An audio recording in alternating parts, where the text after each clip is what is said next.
Olá, amigos. 13 de março de 2014, cidadão de olho na segurança pública. Não foi muito divulgado na grande mídia, não.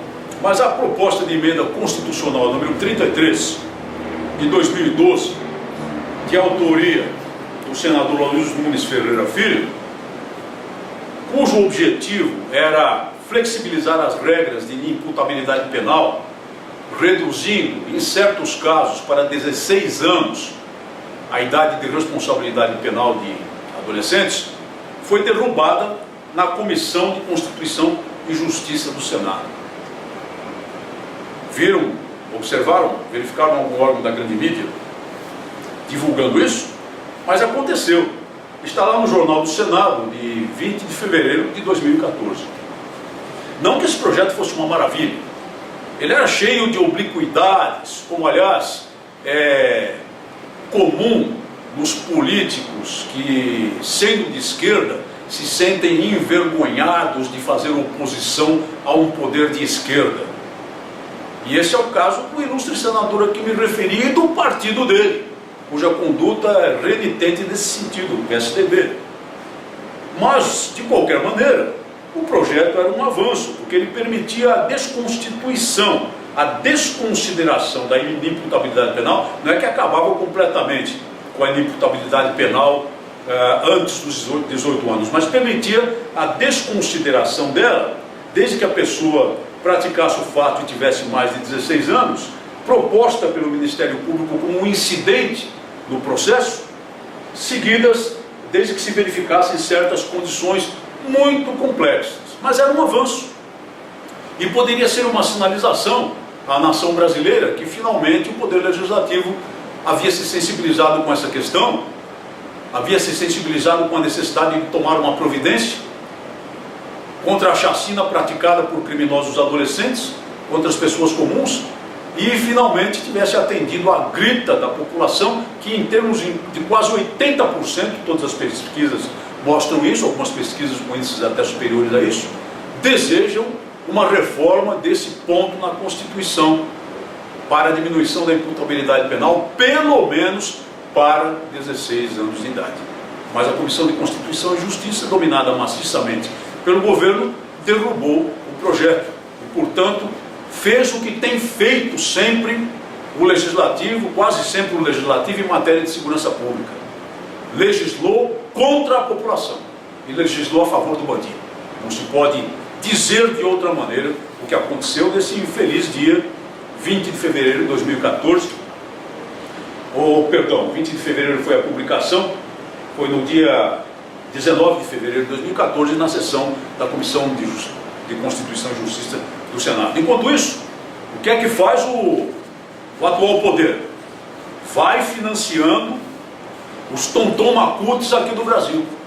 Aqueles que assaltam a ordem pública, aqueles que ameaçam, que põem em grave risco a ordem pública, que rompem a ordem pública, que provocam badernas como aquela do dia 12 de fevereiro, lá na própria capital federal, quando tentaram invadir até a sede do Supremo Tribunal Federal, num protesto de supostos trabalhadores rurais sem terra, que nada tem de trabalhadores. É um grupo pré-insurrecional, é um grupo preparado e treinado como guerrilha. Quem duvida, basta ver a organização militar daquele movimento que reuniu 15 mil desordeiros lá na capital federal. Vamos ver quem foi que financiou aquela marcha, aquele suposto protesto, que na verdade já estava preparado para ser um ato de grave violação da ordem pública.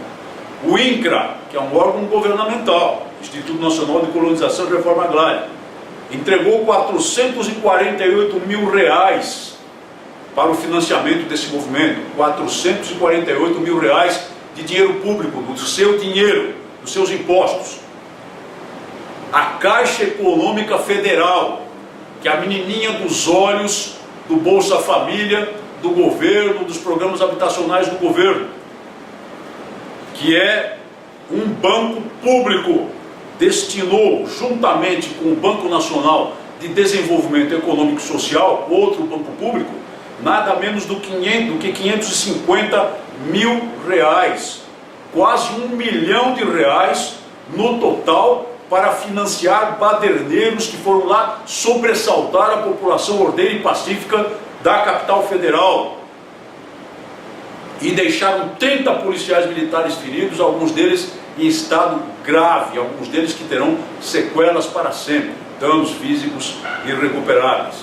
É assim que funciona o poder público, ao mesmo tempo em que faz vista grossa às desordens de grupos indígenas, o que leva a população de uma cidade esquecida lá do Amazonas, o município de Humaitá, a fazer justiça com as próprias mãos, a se voltar contra as comunidades indígenas locais e até a incendiar, como incendiaram, a sede da FUNAI, que é comparsa desses desmandos, porque constatou que 3 cidadãos daquela localidade foram sequestrados e assassinados por indígenas dentro de uma reserva onde eles ilegalmente mantêm um pedágio numa rodovia federal por onde ninguém passa, se não pagar a eles, e eles não têm o direito legal de fazê-lo.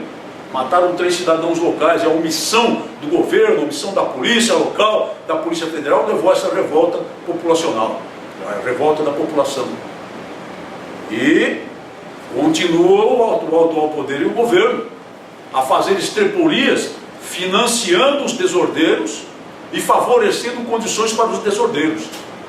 Lá no sul da Bahia, na região de Ilhéus, onde há disputas de terras entre moradores antigos, produtores rurais e indígenas, e que daqui a pouco esses moradores rurais vão ser expulsos mesmo, porque o desfecho inevitável disso é a expulsão e a declaração de tudo aquilo como terras indígenas, para reforçar a massa de manobra dos supostos indígenas, que na verdade são em pequeno número na região, a FUNAI, aquela mesma FUNAI cuja sede foi incendiada lá em Humaitá, no Amazonas, e que ao braço dessas estrepolias todas dentro do governo, simplesmente cadastra falsos indígenas em toda a região, coopta pessoas com promessas de vantagens exatamente com relação à posse dessas terras, ou para que elas não tenham disputado a posse das terras que ela mantém por indígenas, como se indígenas fossem,